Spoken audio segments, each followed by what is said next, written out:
ঘন্টা ধরে বিদ্যুৎ নাই, এটাতে লোডশেডিং আপনি লোডশেডিংয়ের জন্য আপনি একটা অবজেক্টিভলি দুইটা জায়গা থেকে এই তথ্যটা পাবেন। একটা তথ্য হচ্ছে এনএলডিসি।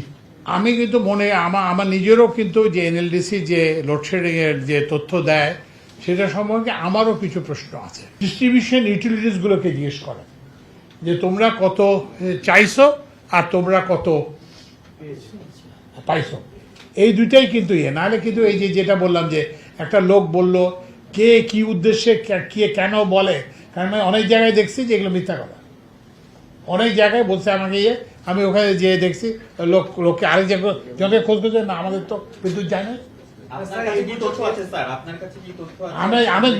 এই জন্যই আপনারা অবজেক্টিভ যদি দুইটা তথ্য চান, এই দুইটা তথ্যের ইয়েটা হচ্ছে একটা হচ্ছে যে এনএলডিসি ওরা পাবলিশ করে, আরেকটা হচ্ছে যে এটাকে আপনি ডবল চেক করতে পারবেন। আপনি যেমন ডেস্কোকে জিজ্ঞেস করলেন যে আপনি আজকে কত, আমি বলছি না যে লোডশেডিং হয় না, আমি তো প্রথমে বলছি যে লোডশেডিং হচ্ছে এবং হবে, সেটা আমি বলছি।